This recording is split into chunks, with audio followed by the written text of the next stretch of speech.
ఓం శ్రీ గురుభ్యో నమః. హరి ఓం గం గణపతయే నమః. ఓం జ్ఞానానందమయం దేవం నిర్మలస్ఫటికాకృతిం ఆధారం సర్వవిద్యానాం శ్రీ హయగ్రీవముపాస్మహే. ఓం శరదిందు సమాకారే పరబ్రహ్మస్వరూపిణే వాసరాపీఠనిలయే సరస్వతీ నమోస్తుతే.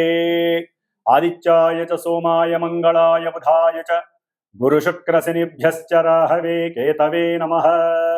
నవగ్రహ దేవతాయే నమో నమః.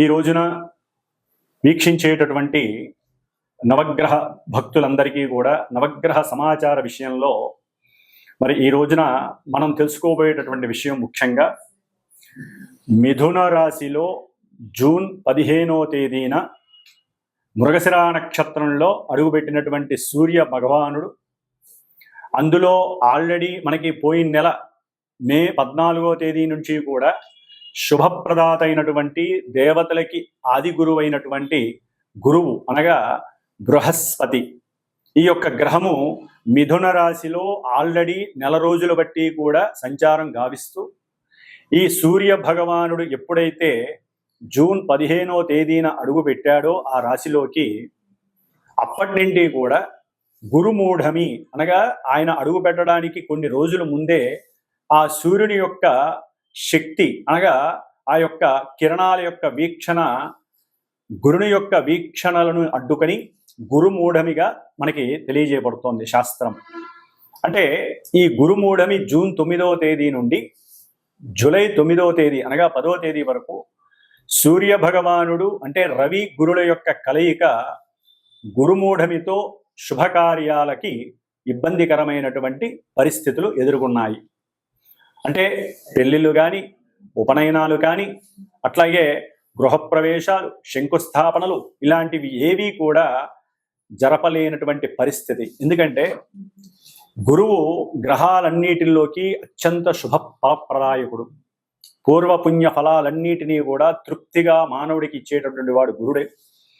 మరి ఈ రవి మిగతా గ్రహాలన్నిటినీ కూడా మనం నివసిస్తున్నటువంటి భూమిని కూడా తన చుట్టూ చక్కగా తిప్పుకుంటూ తన యొక్క ఆకర్షణ శక్తితో, ఎందుకంటే సూర్య భగవానుడి యొక్క అంతరంలో ఒక చిన్న సూక్ష్మమైనటువంటి బిందువు దగ్గర గాయత్రీదేవి నివాసం ఉంటుందని శాస్త్రవచనం. అందుకని ఆ సూర్యుని యొక్క శక్తి తట్టుకోలేక అన్ని గ్రహాలు కూడా మూఢత్వాన్ని పొందుతాయి, అంటే బలాన్ని కోల్పోతాయి అని అర్థం. వాటిల్లో ముఖ్యంగా గురువు, అట్లాగే శుక్రుడు చాలా విశేషమైనటువంటి శుక్రమూఢమి, గురమూఢమి అనేటటువంటిది మనకి సంవత్సరంలో 2 సార్లు 1 సారి వస్తూ ఉంటాయి. శుభకార్యాలు ఏవి జరపరు.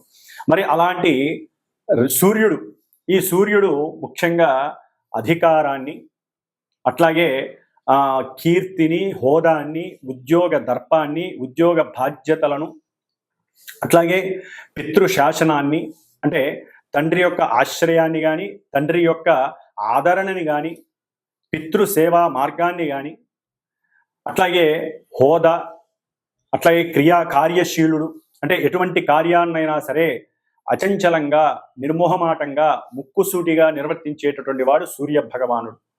కాబట్టి ఈ అధికారానికి ప్లస్ మనకి అంతరిక్షంలో గ్రహాలన్నిటికీ రారాజైనటువంటి ఈ సూర్య భగవానుడు ధనాన్ని, కుటుంబ సౌఖ్యాన్ని, సంతాన కారకత్వాన్ని, వివాహ యోగ్యతలని, అట్లాగే సనాతన సాంప్రదాయాలను, గౌరవాన్ని, ఏ విషయాన్నైనా సరే అఖండంగా వృద్ధిని చేసేటటువంటి ఈ గురువు అనగా బృహస్పతి గ్రహము, ఈ 2 గ్రహాలు కూడా మనకి మేషరాశి నుంచి 3వ స్థానమైనటువంటి విక్రమ స్థానము, పరాక్రమ స్థానము అంటారు. ఈ యొక్క స్థానంలో రవికి చాలా విశేషమైనటువంటి సౌఖ్యకరం ఈ యొక్క క్షేత్రం. ఎందుకంటే ఇది రవికి మిత్రుడైనటువంటి బుధుడు యొక్క క్షేత్రము. కానీ గురుడికి మాత్రము ఈ యొక్క క్షేత్రము శత్రుక్షేత్రము. అతను అంత కంఫర్టబుల్గా అక్కడ ఉండలేడు, సౌఖ్యకరంగా ఉండలేడు. అంటే ధనపరంగా కానీ అతను ఇచ్చేటటువంటి శుభాలకన్నిటికీ కూడా గురుడు కొంత ఇచ్చేటటువంటి పరిస్థితుల యొక్క స్థాయి కొంచెం తగ్గే అవకాశం ఉంటుంది. ముఖ్యంగా రవితో కలిసినటువంటి ఈ గురుడు ఈ మిథున రాశిలో ఉండటం ద్వారా కొంచెం ఇంకా పటుత్వాన్ని కోల్పోయి గురుమూఢమి ద్వారా గురుడిచ్చే ఫలితాలలో కొంత కాంప్లికేషన్స్ ఉంటాయి. అట్లాగే కొన్ని ఇబ్బందికరమైనటువంటి పరిస్థితులు కూడా తలెత్తుతూ ఉంటాయి. మరి ఈ వ్యాపార క్షేత్రమైనటువంటి ఈ యొక్క మిథున రాశిలో రవి మరియు గురుడు రెండూ కూడా మిత్రగ్రహాలు, అతిమిత్రగ్రహాలు. సూర్యుడికి గురుడికి కూడా మిత్రత్వం చాలా ఎక్కువ. మరి ఈ రెండు మిత్రగ్రహాలు ఈ బుధరాశిలో వ్యాపార క్షేత్రము అంటే లావాదేవీలు, వ్యాపారంలో ఎటువంటి లావాదేవీలైనా సరే ఈ యొక్క క్షేత్రంలో ధనకారకుడైనటువంటి గురుడు, అధికారాన్ని నాయకత్వాన్ని కలిగినటువంటి రవి, ముఖ్యంగా అది ఆ అధికారం అంటే అది పారిశ్రామికవేత్తలు కావచ్చు, లేదా రాజకీయ రంగంలో నిపుణులు కావచ్చు, రాజకీయ రంగంలో చతురతని చేసేటటువంటి పెద్ద పెద్ద నాయకులు కావచ్చు, ఏ పోస్ట్లో ఉన్నటువంటి వాళ్ళైనా సరే, అట్లాగే ముఖ్యంగా న్యాయస్థాన జడ్జీలు కావచ్చు, టీచర్లు కావచ్చు, వ్యాపారాన్ని ఈ సమయంలో సద్వినియోగం చేసుకునేటటువంటి వారు ఎవరైనా సరే ఈ రవి గురుల్ని ఏ విధంగా ఆరాధిస్తే మంచి జరుగుతుంది, శుభప్రదం అవుతుంది. ఈ నెలన్నాళ్ళు కూడా అంటే జూన్ 15వ తేదీ నుండి జూలై 15వ తేదీ వరకు 16వ తేదీ వరకు కూడా ఈ రవి గురుల యొక్క సంగమం అనేటటువంటిది, గురుముడము పక్కన పెట్టండి, సంగమం అనేటటువంటిది మనకి మేషరాశ్యాదిగా మీనరాశి పర్యంతం వారు ఉన్నటువంటి స్థానాలను బట్టి, వారున్నటువంటి మరి నక్షత్రాన్ని బట్టి, అట్లాగే వారికి ఉన్నటువంటి ఆధిపత్య స్థానాలను బట్టి కూడా వారు ఎన్నో రకాలైనటువంటి ప్రభావాలని మన జీవితంలో ఈ నెల రోజులు కూడా చూపించే అవకాశం ఉంటుంది. అందులో ముఖ్యంగా ఇంకొక చిన్న విచిత్రమైనటువంటి విషయం మనకి కనపడుతోంది. రాహువు. ఈ రాహువు కుంభరాశిలో ఉన్నాడు మహానుభావుడు. ఈ రాహువు తన యొక్క వక్ర దృష్టితో చక్కగా గురు మహానుభావుణ్ణి, మిథున రాశిని, వ్యాపార క్షేత్రాన్ని, ఇప్పుడు రవిని కూడా చూస్తున్నాడు రాహువు. గురుడు చూస్తే రాహు యొక్క నక్షత్రంలోకి మనకి మొన్ననే వచ్చాడు 14వ తారీఖున. అంటే గురుడికి రాహువుతో అత్యంత సంయోగ స్థితి నడుస్తోంది. దీనినే శాస్త్రరీత్యా గురు చండాలత్వ యోగము అని కూడా అంటారు. గురు చండాలత్వం మహాదోషప్రదం ఇది. అంటే సనాతన ధర్మాన్ని పక్కన పెట్టేటటువంటి తత్వం కలిగి ఉంటారు కొంతమంది జాతకులు. అట్లాగే ధనపరమైనటువంటి ఎన్నో అప్లికేషన్స్ అనేవి జరిగే అవకాశం ఉంటుంది. సెన్సెక్స్, షేర్స్ యొక్క విషయాలలో వృద్ధి జరిగే అవకాశం ఉంటుంది, కానీ కొంత వారి యొక్క జ్ఞానాన్ని కనుక సరిగ్గా యూజ్ చేయకపోతే మటుకు చక్కగా పతనం అయ్యేటటువంటి పరిస్థితి ఉంటుంది. ప్రపంచవ్యాప్తంగా ఈ యొక్క గురు చండాలత్వ యోగం అనేటటువంటిది షేర్ మార్కెట్ మీద కొంచెం ప్రభావితం చూపిస్తుంది అనుకోవడంలో తప్పు లేదు. అట్లాగే న్యాయస్థానాల్లో కూడా అబద్ధపు సాక్ష్యాల ద్వారా కూడా కొంతమంది తప్పు చేసిన వాళ్ళు బయటపడే పరిస్థితులు ఉంటాయి. దాని ద్వారా కూడా కొన్ని విపరీతమైనటువంటి పరిస్థితులు మనకి కనిపించే అవకాశాలు ఈ నెల రోజుల్లో కనిపిస్తున్నాయి. ముఖ్యంగా ఈ యొక్క మిథున రాశిలో రవి ఆరుద్ర నక్షత్రంలోకి వచ్చినప్పుడు, ఆల్రెడీ గురుడు ఆరుద్ర నక్షత్రంలో ఉన్నాడు, రవి చూస్తే కుజ నక్షత్రంలో ఉన్నాడు. ఈ కుజరాహువుల యొక్క సంయోగ స్థితి ఆల్రెడీ సింహరాశి, కుంభరాశికి నడుస్తోంది. ఈ విధంగా ఈ యొక్క నక్షత్రాల యొక్క ప్రభావం వలన రవి గురులకి కుజరాహు కేతు గ్రహాలకి సంబంధం ఉండటం ద్వారా ఆర్థికమైనటువంటి విషయాలలో చాలా జాగ్రత్తగా ఉండాలి. అట్లాగే అధికారులు కొంచెం జాగ్రత్త వహించటం మేలు. ఎందుకంటే మనం చెప్పే ప్రతి మాట, ఎందుకంటే 3వ స్థానం మిథునం అనేటటువంటిది కమ్యూనికేషన్ వ్యవస్థకి సంబంధించినటువంటిది. అంటే ప్రపంచ దేశాల మధ్య కమ్యూనికేషన్ వ్యవస్థలో ఎన్నో ఒడిదుడుకులు కలిగే అవకాశం ఉంటాయి. ఈ రాయబారులు ఉంటారు, అంటే మధ్యవర్తిత్వం చేస్తూ ఉంటారు, విదేశీ రాయబారత్వం అంటారు. వీరు గనక ఒక మాట అటు ఇటు గనక పొల్లు పోతే ప్రపంచ దేశాలకే అరిష్టాన్ని సూచించేటటువంటి యోగంగా గురుచండాల యోగం కనపడుతోంది. అట్లాగే రాహు యొక్క దృష్టి, గురువు యొక్క దృష్టి, ఆ అన్యోన్య పంచమ నమూకాల యొక్క దృష్టి కొంత అవయోగకరంగా మనం భావించాలి. కాబట్టి దీనికి తగ్గట్టుగా వారు ఎవరైతే కొన్ని రాశుల వారు ఉన్నారో ఆ రాశుల వారు ముఖ్యంగా ఈ నెల రోజులు కూడా ఎవరైనా సరే సాధ్యమైనంత వరకు ఈ గురు చండాలత్వం అందరికీ సంబంధించింది, గురువుకే పట్టింది చండాలత్వం రాహు వలన. కాబట్టి ఈ చండాలత్వ దోషం పోవడానికి మహన్యాసపూర్వక ఏకాదశ రుద్రాభిషేకాలు కానీ, లేకపోతే శివాలయాలలో గురువారాల పూట, శనివారం పూట కానీ, ఆదివారం పూట కానీ రుద్రాభిషేకాలు, రుద్రార్చనలు చేయించుకోవటం, అట్లాగే కాశీ క్షేత్రమో శ్రీశైల క్షేత్రానికో వెళ్ళి దర్శన భాగ్యాన్ని చేసుకోవటం, అంటే శివుణ్ణి ఎక్కువగా ఆరాధించటం, ఓం శివాయ గురవే నమః అనేటటువంటి మంత్రాన్ని ఎక్కువగా స్మరణ చేయటం ద్వారా వీరికి కలిగేటటువంటి కొన్ని ఇబ్బందికరమైనటువంటి, విపత్కరమైనటువంటి ఆటంకాలు, అట్లాగే కొంతమంది పెద్ద పెద్ద వాళ్ళ యొక్క వాళ్ళ నుంచి కలిగేటటువంటి ఇబ్బందుల నుంచి తప్పించుకునేటటువంటి అవకాశం ఎక్కువగా ఉంటుంది. కాబట్టి సూర్య గురులు, రవి గురులు మిత్రులు కాబట్టి దీని యొక్క ప్రయోజనం ఉంటుంది. వాళ్ళు ఉన్నటువంటి ఆధిపత్య భావాలను బట్టి కొంత అప్రయోజనకరమైనటువంటి పరిస్థితులు కూడా ఈ నెల రోజుల్లో కూడా కొన్ని రాశుల వారికి కనపడుతూ ఉంటాయి. కాబట్టి మేషరాశి నుంచి మీనరాశి వారి వరకు ఏ రాశుల వారికి ఈ రవి గురులు ఇక్కడ ఉండటం ద్వారా శుభాలు జరుగుతాయి, కొంతమందికి ఇబ్బందులు కలుగుతాయి అనేటటువంటి విషయాన్ని మనం చక్కగా తెలుసుకోగలిగితే గనక దానికి తగ్గట్టుగా పరిహారం ఆచరిస్తూ, సింపుల్ పరిహారాలు ఆచరిస్తూ మనం ఈ నెల రోజులు ఈ 2 గ్రహాలు ఇచ్చేటటువంటి ఫలితాలని ఆస్వాదిస్తూ మనం చేసుకునేటటువంటి చిన్న చిన్న పరిహారాల ద్వారా చక్కటి ప్రయోజనాన్ని అట్లాగే రవి ఆత్మశక్తిని ప్రబోధిస్తాడు. అంటే ఆత్మశక్తి ఎక్కడా కూడా నెగ్లెక్ట్ చేయడు. అంత ప్రణాళికల ద్వారా గురుడు కూడా ప్రణాళికాబద్ధంగా చక్కటి లోకజ్ఞానాన్ని ఆస్వాదించి ఆ లోకజ్ఞానాన్ని తను స్వీకరించి వెదజల్లుతూ ఉంటాడు. కాబట్టి ఇప్పుడు కొంచెం బలహీనంగా ఉన్నాడు కాబట్టి గురుడికి ఏం చేయాలో కూడా మనం చూద్దాం. గురువుకి సంబంధించినటువంటి స్తోత్రాన్ని అందరూ కూడా ముఖ్యంగా దత్త ఆరాధన చేయటం, గానుగాపూర్ దర్శనం చేయడం ద్వారా కూడా గురువు ఇచ్చేటటువంటి నెగిటివ్ ఫలితాలు లేకుండా గురు చండాలత్వ యోగ దోషాన్ని మనం ఉపసంహరించుకొని, అట్లాగే ఈ రాహు చేత చూడబడుతున్నటువంటి రవి గురుల యొక్క దోషాన్ని పోగొట్టుకునేటటువంటి పరిస్థితి దుర్గాదేవి ఆరాధన చేయడం ద్వారా కూడా రాహుని ఉపశమనం చేయడానికి అవకాశాలు ఉన్నాయి. కాబట్టి సాధ్యమైనంత వరకు అందరూ కూడా దత్త కవచాన్ని కానీ దత్తాత్రేయుడి యొక్క గురు చరిత్ర పారాయణని కానీ ఈ నెల రోజులు కూడా వీలుంటే రోజుకి 1 పావు గంట కేటాయించి చదివినట్లయితే ఈ గురుగ్రహ జాతకులు కానీ, అట్లాగే గురువు యొక్క రాశులకి సంబంధించిన వారు కానీ, గురు నక్షత్రాలైనటువంటి పునర్వసు, విశాఖ, పూర్వభాద్ర నక్షత్ర జాతకులు కానివ్వండి, ధనస్సు, మీనరాశుల వారు కానివ్వండి, గురు మహర్దశలు, అంతర్దశలు, విదశలు జరుగుతున్న వారు జన్మలగ్న రీత్యా ఉన్నటువంటి పరిస్థితులను బట్టి ఈ గోచారంలో వారికి కొన్ని ఇబ్బందులు కలగడానికి అవకాశం ఉంటాయి. కొంతమందికి అదే అనుకూలమైనటువంటి పరిస్థితులు కూడా కలుగుతాయి. ఏదేమైనప్పటికీ గోచారం అనేటటువంటిది ఒక సూచన మాత్రమే తెలియజేస్తుంది. జన్మజాతకం అనేటటువంటిది దశలు, అంతర్దశలు, మనం పుట్టినప్పుడు ఉన్నటువంటి గ్రహాల యొక్క స్థితిగతులు, ఉన్నటువంటి నక్షత్రాలని బట్టి అవి ఆడేటటువంటి ఆటలో ఈ గోచారంలో మనం పావులం అవుతాము. కాబట్టి అప్పుడు జరిగేటటువంటి సిచ్యువేషన్స్ అన్ని రాసి పెట్టుంటాయి. కాబట్టి గోచారంలో అవి ఏ విధంగా జరుగుతాయి, వాటికి గురువుల ద్వారా అంటే మా ద్వారా సూచించబడినటువంటి పరిహారాలను ఏ విధంగా ఆచరించాలి, వేద మంత్రాలని మనం పట్టుకొని వేలాడాల్సిందే. వేద మంత్రోక్తంగా మాత్రమే గ్రహాలని ఉపసంహరించుకోవాలి. అంటే గ్రహాలు ఇచ్చేటటువంటి నెగిటివ్ రోల్స్ని, నెగిటివ్స్ని కూడా మనం పారద్రోలుకోవాలని వేదశాస్త్రం చెబుతోంది. కాబట్టి శాస్త్రంలో ఈ జ్యోతిష్య శాస్త్రం కావచ్చు, మంత్రశాస్త్రం, ఇవన్నీ కూడా అనుసంధానం కలిగి అన్నీ కూడా మన రక్షణ కోసమే మన ఋషులు కానీ, పూర్వీకులు కానీ, దైవం కానీ మనకి ప్రసాదించినటువంటి వరాలుగా అందరూ తెలుసుకోవాల్సినటువంటి విషయం. కాబట్టి ఇప్పుడు మనకి మేషరాశి నుంచి మీనరాశి వరకు ఏ విధంగా మనకి రవి గురుల యొక్క అనుకూలతలు, ప్రతికూలతలు ఉంటాయో తెలుసుకుందాం. ఓం గం గురవే నమో నమః.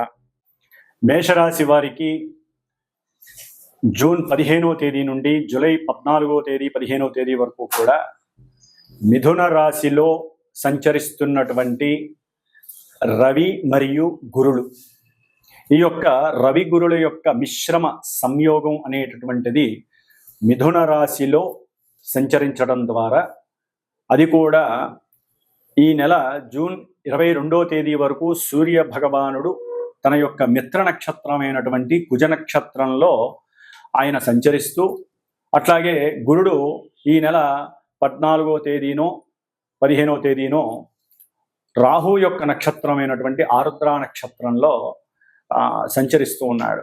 మరి ఈ మేషరాశి వారికి రవి చూస్తే పంచమాధిపతియే, గురుడు చూస్తే భాగ్యాధిపతియే. చక్కగా పంచమ భాగ్యాధిపతులు అంటే పూర్వజన్మల్లో చేసుకున్నటువంటి ఎన్నో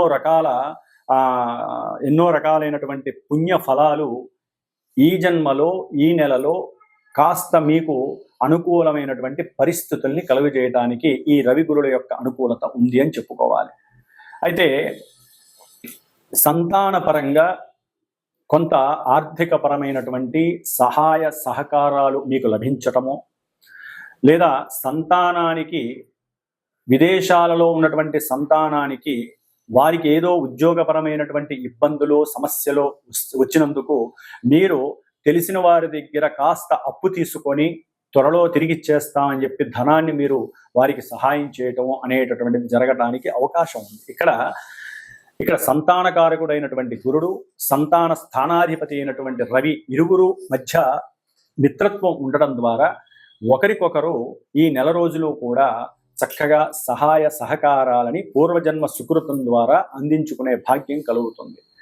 అట్లాగే ఈ నెల 22వ తేదీన రవి రాహు నక్షత్రంలోకి వచ్చినప్పుడు సంతానపరంగా అనుకున్నటువంటి పనులు జరక్క కొంత జాప్యం జరిగి డిసప్పాయింట్మెంట్ అనేది కలగడానికి అవకాశం ఉంటుంది. అట్లాగే గవర్నమెంట్ వ్యవస్థల్లో గవర్నమెంట్ అంటే ప్రభుత్వ ఉద్యోగరంగ వాటిల్లో ఎవరైతే పనిచేస్తూ ఉంటారో, అది అధికారులు కావచ్చు, లేదా అధికారుల కింద పనిచేసే వాళ్ళు కావచ్చు, లేదా అధికారంలో ఉన్నటువంటి రాజకీయ నాయకులు కావచ్చు, వీరికి సంబంధించినటువంటి ఆర్థికపరమైనటువంటి వ్యవస్థల్లో లోపాలు బయటపడటానికి అవకాశాలు ఉన్నాయి. ఒకప్పుడు వారు మాట్లాడినటువంటి అబద్ధపు మాటలు కానివ్వండి, వారు చేసినటువంటి ప్రసంగాలు కానివ్వండి, వారికి ఉన్నటువంటి కీర్తి ప్రతిష్ట హోదాలని దిగదుడుపు చేసి వారిని పతనాని వైపుకి తీసుకెళ్లేటటువంటి పరిస్థితులు కూడా ఈ నెల 22 నుంచి వచ్చే నెల 6వ తేదీ వరకు కూడా కొంత ఫ్లక్చువేషన్స్ జరిగే అవకాశం ఉంటుంది. రాజకీయ పరంగా ఉన్నటువంటి అందరికీ కూడా ధనపరమైనటువంటి సమస్యలు ముఖ్యంగా.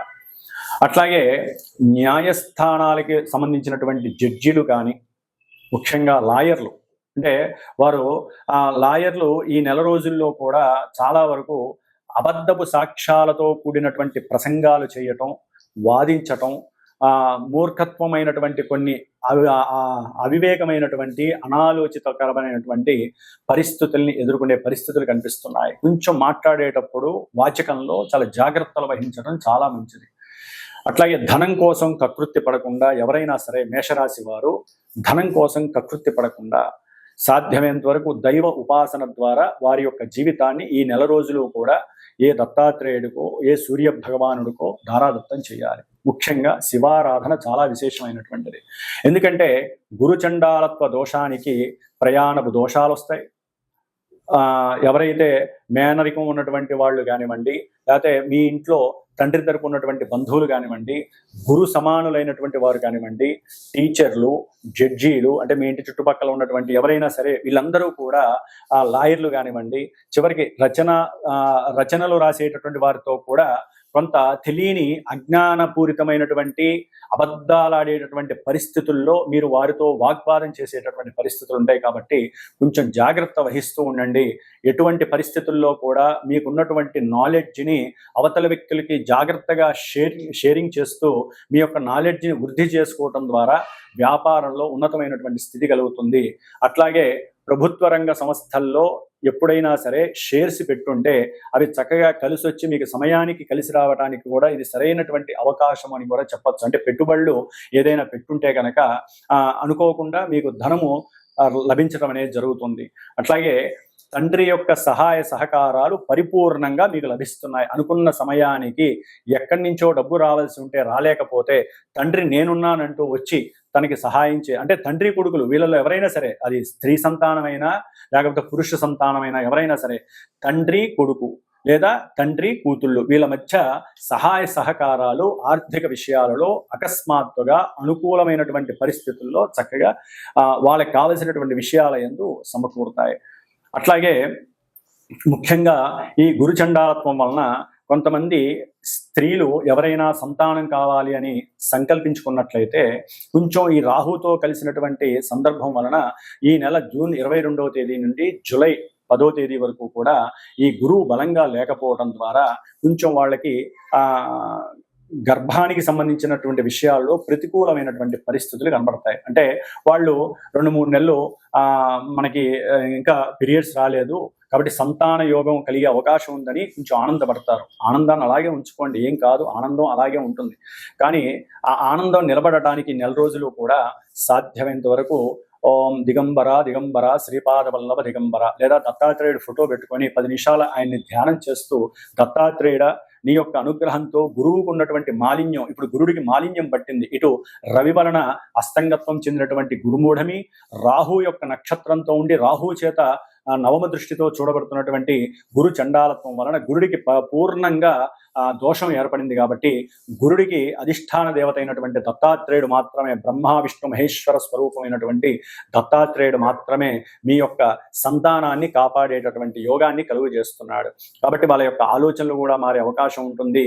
అట్లాగే పిల్లలకి సంబంధించినటువంటి దూర ప్రయాణపు విషయాలు, వారు చదవాల్సినటువంటి విషయాలు, అట్లాగే మీరేదైనా దూర ప్రాంతాల యందు లేకపోతే దూర ప్రాంతం అంటే మన దేశంలోనే కాస్త దూరము దగ్గర ప్రయాణాలు చేసేటప్పుడు కొంచెం ఆదంబరిచి కాకుండా జాగ్రత్త వహించి ప్రయాణం చేయటం ద్వారా శుభం కలుగుతుంది, దైవానుగ్రహం కలుగుతుంది. మీరు చేసుకున్నటువంటి ఉపాసనా బలం మిమ్మల్ని స్థిరంగా నిలబడి ఉంచుతుంది. ఎట్టి పరిస్థితుల్లో మేషరాశి వారికి మీరు చేసుకునేటటువంటి దత్తాత్రేయుడి యొక్క పూజల వలన, గురుదత్త పారాయణ వలన మీకు అన్ని రకాల శుభాలు కలుగుతాయి. ఎందుకంటే ప్రతికూలమైన పరిస్థితుల్లో గురుడు ఉన్నప్పటికీ మీరు స్వయం కృషితో ఏదైతే చేస్తారో నిక్కచ్చిగా అది మీకు శుభాన్ని కలుగజేస్తుంది. ఓం గురు దత్తాత్రేయాయ నమః, ఓం గురు దత్తాత్రేయాయ నమః ఈ మంత్రాన్ని చక్కగా జపించండి. అన్ని రకాల శుభాలను అనుభవించండి. ఓం శ్రీమాత్రే నమః.